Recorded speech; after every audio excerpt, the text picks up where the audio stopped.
J'appelle Monsieur Charles de Courson.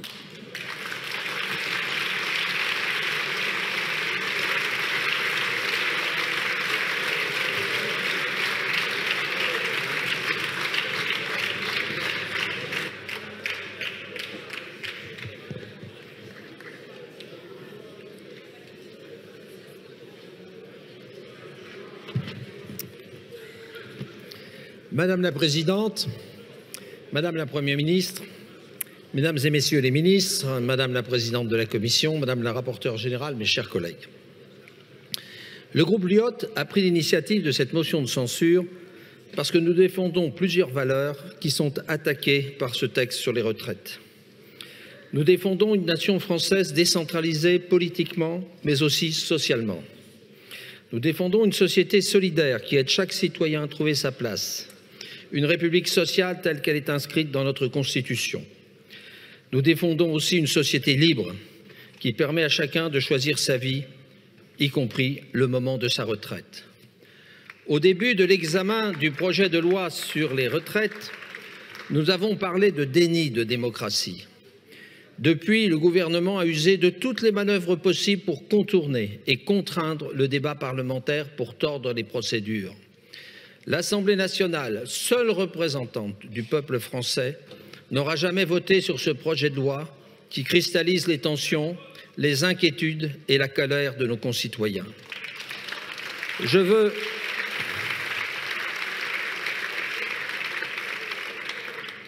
insister sur la gravité de cet instant.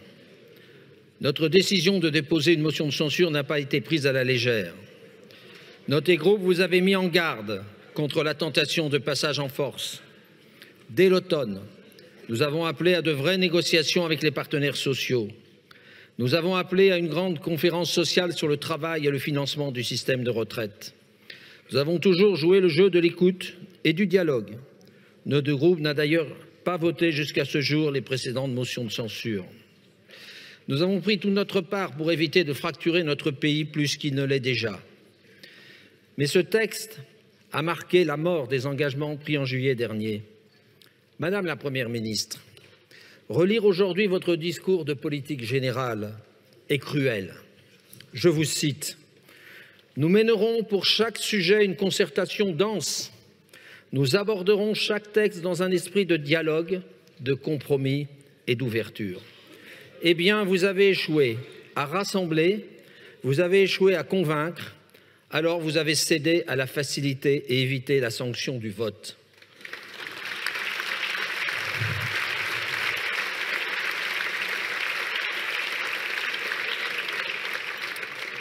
D'autant qu'en réalité, rien ne vous obligeait au 49.3.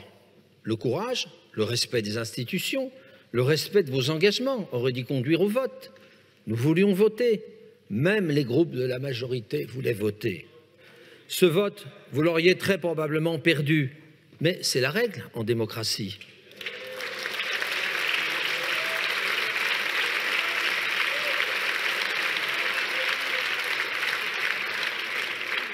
Madame la Première ministre, vous avez décidé d'engager votre responsabilité. Eh bien, nous avons décidé de prendre les nôtres avec cette motion de censure. Et pour la déposer, nous avons reçu le concours de nombreux députés d'autres groupes politiques. Et je tiens ici à tous les remercier.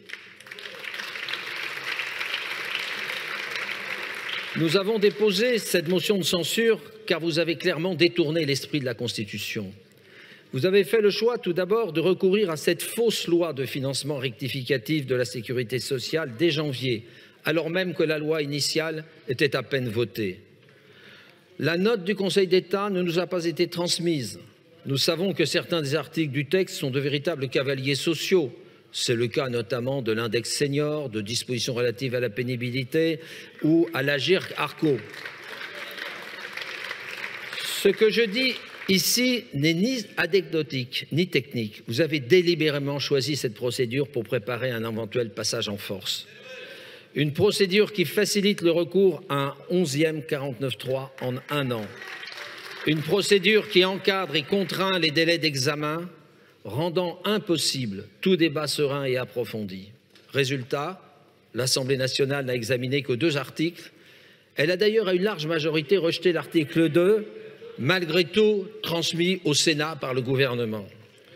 Au Sénat, justement, vous avez fait le choix de recourir au vote bloqué du 44-3 pour écourter les débats.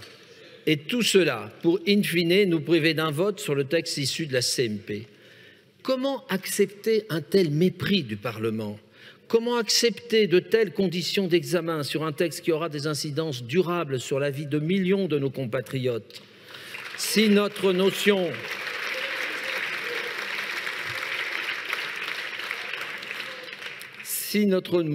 venait à être rejetée, nous userions de toute dernière arme, le recours au Conseil constitutionnel. Celui-là tranchera en droit. Et de nous promettre, je le cite, « Oserais-je par ailleurs vous rappeler que ce projet de réforme des retraites n'a pas de légitimité démocratique.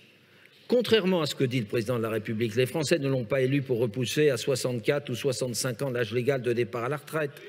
Beaucoup d'entre nous ont voté pour lui au second tour par défaut. Quant aux élections législatives, au premier tour, seuls 13% du corps électoral ont voté pour des candidats soutenus par le président de la République. Et au second tour, vous n'avez obtenu que 250 sièges pour former ici une minorité présidentielle. Alors qu'il fallait un vrai dialogue avec les forces politiques et les partenaires sociaux, vous n'avez proposé aux organisations syndicales qu'un semblant de concertation, ajoutant au déni de démocratie politique un déni de démocratie sociale. Le président Macron, après sa réélection, reconnaissait que, je cite, « nombre de Français avaient voté pour lui, non pour son programme, mais pour faire barrage à l'extrême droite. » Et de nous promettre, je le cite, « J'ai conscience que ce vote m'oblige pour les années à venir. » Qu'est-il advenu de cette promesse, Monsieur le Président? Qu'en est-il du fond de cette réforme? Rappelons que ce projet de loi a été vendu autour de deux arguments, la justice sociale et le financement durable de notre système de retraite. Votre premier argument ne tient pas. Vous le savez, au fond de vous, le recul de l'âge légal de 62 à 64 ans cristallise en réalité toutes les injustices. Les 17,7 milliards d'euros d'économies attendues sont essentiellement portés par les plus modestes.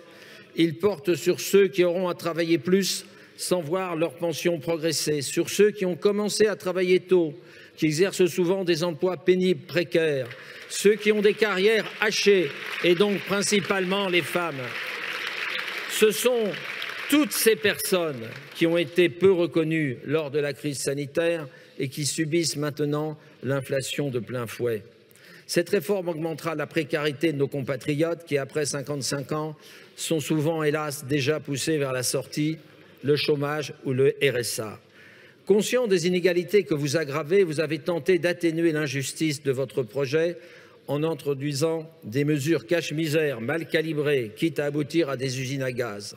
La promesse de pension minimum à 1 200 € pour tous n'est qu'une illusion, voire un mensonge révélé par l'obstination de plusieurs de nos collègues à demander la vérité. Après nous avoir dit qu'ils n'avaient aucun compte à nous rendre, le ministre a reconnu que la mesure ne toucherait pas 200 000 bénéficiaires, mais entre 10 000 et 20 000 personnes chaque année. Autre tour de passe-passe, celle de faire croire que nos concitoyens qui ont commencé à travailler avant 21 ans ne cotiseraient jamais plus de 43 ans. Tout ceci est faux. Les conditions pour bénéficier du dispositif carrière longue sont bien plus complexes. La réalité, c'est que dans 2 tiers des cas, ces personnes devront cotiser plus de 43 annuités. J'en viens à présent à votre deuxième argument, le redressement des comptes de la branche retraite. Avant tout, je rappellerai les insuffisances de l'étude d'impact qui ne permet pas de mesurer les incidences exactes de cette réforme. L'insincérité budgétaire de ce texte doit être soulignée. Ainsi, les 17,7 milliards d'économies ne tiennent pas compte des effets dus à l'accroissement des dépenses sur l'assurance maladie, le RSA, les allocations chômage, l'invalidité, que les spécialistes estiment entre le tiers et le quart des économies à réaliser. Et à l'issue de l'accord trouvé en CMP, les dépenses supplémentaires s'élèvent à un peu plus de 7 milliards. Tout cela, mis bout à bout, il est permis de penser que votre réforme ne pourrait finalement aboutir qu'à 1 milliard d'économies par an d'ici 2030. Une France au bord du précipice pour 1 milliard. La priorité serait plutôt de s'attaquer, Monsieur le ministre du Budget, au déficit de 155 milliards du budget de l'État. Ainsi, non seulement vous n'arrivez pas à atténuer l'injustice de cette réforme, mais par ailleurs, vous n'assurez pas non plus l'équilibre du système de retraite. C'est bien qu'au final, on s'interroge, tout ça pour ça. Le président de la République invente un dernier argument. Il faudrait imposer la rigueur budgétaire pour ne pas perdre la crédibilité de la France sur les marchés financiers. Mais c'est précisément le recours au 49.3 et la crise politique et sociale qu'il provoque qui peut affoler les marchés et faire exploser le coût de notre dette. Madame la Première ministre, mon cher collègue. nous avons proposé une porte de sortie, retirer votre projet et nous remettre au travail. Merci beaucoup. Aujourd'hui, je vais vous dire notre inquiétude. Nous voyons un pays qui se déchire, des institutions bloquées, une démocratie aujourd'hui. Je vous remercie de conclure, mon cher collègue. Aujourd'hui, nous avons besoin de retrouver le chemin de l'écoute, du dialogue, du respect de nos concitoyens. Je vous remercie.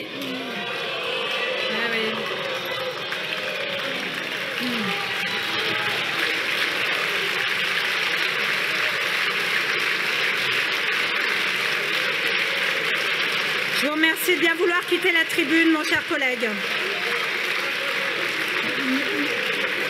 Mes chers collègues, dans cette assemblée, nous avons des règles, des temps de parole qui sont limités. Je vous demande de quitter la tribune.